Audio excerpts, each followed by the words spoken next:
আসসালামু আলাইকুম, কেমন আছেন সবাই? আশা করি সবাই ভালো আছেন। সৌদি আরবে বর্তমানে প্রবাসীরা সবচেয়ে বড় একটা সমস্যার ভিতরে আছেন, মামলা। এই মামলাটা হলো বেশিরভাগ ক্ষেত্রেই আপনার এই ওয়াইফাই সংক্রান্ত বা ইন্টারনেট বিল সংক্রান্ত মামলাগুলো হয়ে থাকে। তো আপনারা স্ক্রিনে ফলো করেন যে একটা মেসেজ আজকে আমার এক প্রবাসী ভাই আমাকে জিজ্ঞাসা করলেন যে ভাই আমার এই মেসেজটা কিসের। ঠিক আছে, এখানে 30,000 রিয়ালের একটা মামলা, ঠিক আছে, ক্রিয়েট করা হয়েছে তো ওনার নামে। কারণ উনি ওয়াইফাই ব্যবহার করছিলেন আরও 6 মাস আগে। ওয়াইফাইটি বন্ধ করে দেন, বন্ধ করে দিয়ে সে কিন্তু ওয়াইফাইয়ের বিল পেমেন্টও করেনি এবং ওয়াইফাইটি ফেরতও দেয়নি বা লাইনটা ক্যান্সেলও করেনি। তো একটা পর্যায়ে গিয়ে তার এই অবস্থা হয়েছে। আমি আপনাদেরকে বারবার বিভিন্ন ভিডিওর মাধ্যমে সতর্ক করি যে সৌদি আরবে যারা ওয়াইফাই ব্যবহার করেন তারা অবশ্যই সতর্কভাবে ওয়াইফাই ব্যবহার করেন। আপনি যদি ওয়াইফাই ব্যবহার করতে হয় তাহলে অবশ্যই আমার এই ভিডিওটা যারা দেখছেন তারা দেখার পর বুঝে শুনে তারপরে ওয়াইফাই ব্যবহার করবেন। আমি আজকের এই ভিডিওতে আপনাদেরকে আবারও সতর্কমূলক তথ্যগুলো দেওয়ার চেষ্টা করি। আপনি যদি সৌদি আরবে জেন কোম্পানির মোবাইলি বা এসটিসি কোম্পানির এই 5G রাউটারগুলো ব্যবহার করার চিন্তা ভাবনা করেন, অবশ্যই ভেবেচিন্তে করবেন। একবার নয়, 1,00,000 বার ভেবেচিন্তে তারপর ওয়াইফাই নামাবেন। কারণ ওয়াইফাই নামানোর আগে আপনার যেগুলা মানতে হবে সেটা হলো, আপনি যদি ওয়াইফাই নামাতে হয় তাহলে 2 বছরের কন্ট্রাক্টে নামাতে হবে। আপনাকে একটা ওয়াইফাই দিবে, মেশিনটা দিবে, মেশিনটার দাম 1150 রিয়াল ধরবে। আপনাকে প্রতি মাসে ওয়াইফাই মেশিনের টাকার যে দামটা সে দাম বাবদ আপনার কাছ থেকে প্রতি মাসে একটা কিস্তি ধার্য করবে। সেটা আপনাকে ইন্টারনেটের যে বিলটা দিবেন হতে পারে 240 বা 300 রিয়াল, এরকম হতে পারে। তো সেগুলোর সাথে আপনার ওয়াইফাই এর যে কিস্তির টাকাটা হতে পারে 30 রিয়াল বা 40 রিয়াল করে আসবে। কারণ যদি 2 বছরের কন্ট্রাক্ট হয় তো 1150 রিয়ালে 24 ভাগ করলে যত রিয়াল আসে সেটা আপনার ওয়াইফাই এর বিলের সাথে টোটালে আসবে 230 বা 40 এরকম আসতে পারে। তো আসার পর আপনি প্রতি মাসে মাসে বিল চালাবেন 2 বছর ধরে। যদি আপনি 2 বছর চালানো শেষ হয়ে যায়, ওভার হয়ে যায়, তখন কিন্তু আর আপনার কোনো অবশিষ্ট বিল থাকবে না, আপনি আর কোনো সমস্যায় পড়বেন না। এটা 100%। আপনি যদি মনে করেন যে আপনাকে ওয়াইফাইটা ফ্রি দিছে বা আপনাকে কিছু বলে নাই, যখন ওয়াইফাইটা দেওয়া হয় তখন কিন্তু আপনাদেরকে কিছু বলবে না, আপনাদেরকে বিভিন্ন প্রলোভন দেখিয়ে আপনাকে ওয়াইফাইটা ধরিয়ে দিয়ে যাবে। আর আপনার নামে একটা বন্ড, সেটা হলো অনলাইন কন্ট্রাক্ট, অনলাইন কন্ট্রাক্ট করে যাবে অনলাইনে, যেটা জিটি, ঠিক আছে, স্টামের মাধ্যমে। সেখানে উল্লেখ থাকবে যে আপনার কাছ থেকে তারা 1150 রিয়াল পাবে। সেটার কবে দিবেন সেখানেও কিন্তু উল্লেখ থাকে যে আপনাকে তারা, এটা মানে পর্যালোচনার ভিতরে থাকবে যে আপনার সাথে, অর্থাৎ আপনি 2 বছরের কন্ট্রাক্টে গেছেন, 2 বছরের ভিতরে আপনি এটা পরিশোধ করবেন আস্তে আস্তে ধীরে ধীরে কিস্তি অনুযায়ী। যদি আপনি পরিশোধ না করেন তাহলে 2 বছর পর এটা মামলায় পরিণত হবে।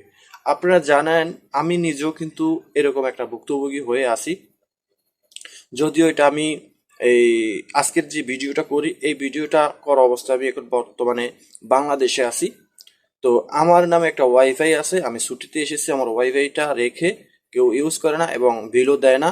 সেক্ষেত্রে আমার ওয়াইফাইটা এখন বন্ধ এবং এমনকি আমার আকামা থেকে ওয়াইফাই এই ক্যান্সেল হয়ে গেছে, টোটালি আমার নামের উপর থেকে ক্যান্সেল হয়ে গেছে। কিন্তু তার মানে এই নয় অনলাইনে আমার সাথে যে কন্ট্রাক্ট আছে লেনদেনের, সেটা কিন্তু ক্যান্সেল হয়নি, সেটা থাকবে, 2 বছর ধরে থাকবে। 2 বছর পর যদি দেখে যে আমি সেই বিলটা দেইনি, আমার কাছ থেকে 600-700 রিয়াল পাবে। সেটা যদি আমি না দেই তাহলে সেক্ষেত্রে আমার বিরুদ্ধে মামলা হবে। ঠিক আছে। তো অনেকে আছে ওয়াইফাই ব্যবহার করে এই অফিসে গিয়ে ওয়াইফাই বন্ধ করে আসেন। অফিসে গেছেন, অফিসে গিয়ে বলছেন যে আমি এই ওয়াইফাইটা ব্যবহার করি, ওয়াইফাইটা আমি বন্ধ করে দেবো। তখন অফিসওয়ালায় কি করে, আপনার ওয়াইফাইটা বন্ধ করে দেয়। জিজ্ঞাসা করবেন যে কত টাকা বিল হয়েছে, আপনার রানিং মাসে 230 রিয়াল বা 300 রিয়াল বিল হয়েছে, এটা দিতে হবে। ঠিক আছে। আপনাকে কিন্তু অনেক সময় অনেক এই কাস্টমার কেয়ার থেকে বলবে না যে আপনার টোটাল বিল এত আসছে। ঠিক আছে। আপনার লাইনটা টেম্পোরারি বন্ধ করে দিব। বন্ধ করে দেওয়ার পর আপনার সাথে বন্ড যেটা আছে, যেটা কন্ট্রাক্ট আছে, সেটা কিন্তু থেকেই যাবে, সেটার হিসাব কিন্তু আলাদা। ঠিক আছে। আপনার কাছ থেকে তারা শুধু রানিং বিলটা নিবে, লাইনটা বন্ধ করে দিবে, লাইনের টাকা নিয়ে লাইনটা বন্ধ করে দিবে, বাস এইটুকুই। তারা বলবে আপনার লাইন বন্ধ। আমাকে এক ভাই মেসেজের মাধ্যমে বলছে যে ভাই আমি ওয়াইফাই নিছি, ওয়াইফাই বন্ধ করে এসেছি 4 মাস আগে। এখন তারা বলছে যে আমার ওয়াইফাই বন্ধ করে দিছে। এখন 4 মাস পরে আমার কাছে মেসেজ আসে 1830 রিয়াল আমার কাছে পাওনা জরিমানা। বুঝতে পারছেন? 1830 রিয়াল, অর্থাৎ তার 1150 রিয়াল প্লাস তার 2-3 মাসের বিল। ঠিক আছে, এগুলা সব মিলিয়ে 1830 রিয়াল তার জরিমানা এসেছে। সেটা তাকে 15 দিনের ভিতরে দিতে হবে। তার বিরুদ্ধে মামলা হয়েছে 15 দিনের। প্রথম একটা এই মেসেজ পাঠাবে 600 রিয়ালের, সেখানে উল্লেখ থাকবে যে আপনার নামে একটা মামলার জন্য বা লেনদেনের একটা অভিযোগ জানানো হয়েছে, সেটার জন্য আপিল করার জন্য 600 রিয়ালের একটা পেমেন্ট আপনাকে করতে হবে।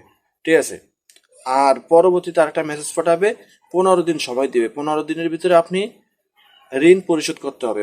সেখানে বলা থাকবে যে এই আইডি নাম্বার মালিকানা এই ওনার কাছ থেকে আপনি টাকা নিয়েছেন বা আপনি ওনারকে এই টাকাটা পেমেন্ট করতে হবে এত তারিখের ভিতরে বা এত দিনের ভিতরে এই আপনাকে পেমেন্ট করতে হবে। আপনারা স্ক্রিনে ফলো করেন, এখানে কিন্তু সেটাই লেখা আছে যে সর্বপ্রথমে একটা আইডি নাম্বার আছে, সেই আইডি নাম্বারের মালিক ওনার নামে একটা নিচে দেখেন যে একটা এই ইকামা নাম্বার আছে, ওই ইকামা নাম্বারদারির নামে একটা মামলা করছে 30,000 রিয়াল। বুঝতে পারছেন? 30,000 রিয়ালের একটা মামলা সেখানে,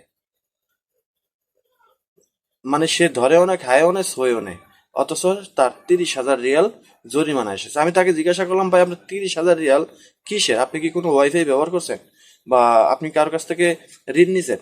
তো বললো যে আমি কারোর কাছ থেকে ঋণ নেই, তবে আমি ওয়াইফাই ব্যবহার করছি 2 মাস 2.5 মাস ব্যবহার করে আমি ওয়াইফাইটা ফেলে রেখেছি, আমি আর বন্ধও করি নাই, বিলও দেই নাই, এখন আমার এই অবস্থা। ঠিক আছে, তো এই হলো সিস্টেম। তো আপনারা ওয়াইফাই ব্যবহার করার ক্ষেত্রে আপনারা অবশ্যই সতর্কতা অবলম্বন করতে হবে। আপনি যদি 2 বছর ওয়াইফাইটা ব্যবহার করতে হবে, এটা কিভাবে জানবেন? এই ভিডিওর মাধ্যমে জানবেন। এখন আপনি যদি জেইন, মোবাইলি এবং এসটিসি কোম্পানি থেকে যদি আপনি 5G রাউটারগুলো এই ব্যবহার করতে চান, তাহলে আপনাকে মনে রাখতে হবে যে আপনি সর্বনিম্ন 1 বছরের কন্ট্রাক্ট বা 2 বছরের কন্ট্রাক্টে আপনি যাচ্ছেন, সেটা আপনার জানা মতে হোক বা অজান্তে হোক। আপনি এই রাউটারটা নেওয়ার মানেই হলো যে 1 বছর অথবা 2 বছরের কন্ট্রাক্ট। ঠিক আছে, এটা আপনাকে মাথায় রাখতে হবে। আর এই কন্ট্রাক্ট আপনি এই চলমান রাখতেই হবে এবং কন্ট্রাক্ট শেষ করতেই হবে টাইম টু টাইম। ঠিক আছে, এটা কিন্তু আপনারা মাথায় রাখবেন, অন্যথায় আপনি মামলার শিকার হবেন, ট্রাভেল রেস্ট্রিকশনের ভিতরে পড়বেন, অর্থাৎ সফর মামলা। আর একটু বাংলায় বলি, আপনি সৌদি আরব থেকে কোনো দেশে যেতে পারবেন, সৌদি আরব ত্যাগ করতে পারবেন না এই মামলা না শেষ করে। ঠিক আছে, আপনি এই টাকা দিয়ে তারপর সৌদি আরব থেকে যেতে হবে। এই যে দেখেন স্ক্রিনে পড়ে আছে 30,000 রিয়াল, এই 30,000 রিয়াল উনি দিতে হবে। ওনার কাছ থেকে কিন্তু 30,000 রিয়াল ওয়াইফাই কোম্পানি পাবে না, কিন্তু এটা তার জরিমানা এসেছে। ওনার কাছ থেকে হতে পারে যে সর্বোচ্চ 1800 রিয়াল পেতে পারে বা 1500 রিয়াল পেতে পারে। যদি 1150 রিয়াল ওয়াইফাই এর বিল হয়, আর সেক্ষেত্রে সে যদি ওয়াইফাইটা ব্যবহার না করে, তাহলে সেক্ষেত্রে 2 মাসের বিল আসবে, রানিং মাস এবং পরের মাস। ঠিক আছে, 2 মাসের বিল, ফুল বিল আসবে, তারপরে আর আসবে না। 3 নম্বর মাসের সময় ওয়াইফাইটা তারা অটোমেটিকলি বন্ধ করে দিবে। ঠিক আছে, বিল আর আসবে না। তাহলে সেখানে যদি 300 রিয়াল করে হয় 600 রিয়াল, আর এখানে 350 রিয়াল করে হলে 700 রিয়াল, আর এখানে কত 1150 রিয়াল, কত 1900 রিয়াল। সর্বোচ্চ এরকম আসতে পারে বা 2000 রিয়াল আসতে পারে, এর বেশি আসবে না। কিন্তু এখানে 30,000 রিয়াল কেন? এটা তারা যখন বন্ড তৈরি করছে, যখন স্টাম্প তৈরি করছে, ঠিক আছে, সেখানে ওই যে 1150 রিয়ালের যেই স্টাম্পটা, সেটাকে কেন্দ্র করে জরিমানা বাবদ 30,000 রিয়াল ধার্য করা হয়েছে। আমাকে 30,000 রিয়াল এখন দিতে হবে, কারণ সেখানে উল্লেখ থাকে যে আমার টাইমের ভিতরে আমার যদি টাকা না দিলে, ঠিক আছে, পরবর্তীতে আমি যে স্টেপ নিব সেই স্টেপে আপনি যেতে বাধ্য থাকিবেন। ঠিক আছে, আর এটা আপনি গ্রহণ করলেন কিভাবে? একটা ওটিপি কোড দিয়ে। আপনি যখন ওয়াইফাই নামালেন, তখন আপনার মোবাইলে একটা ওটিপি কোড আসছে আফসার অ্যাকাউন্টের, সেই ওটিপি কোডটা দিয়েই সবকিছু আপনার গ্রহণ করা হলো আপনার। ফাঁসি ফাঁসি আপনাকে গ্রহণ করতে হলো।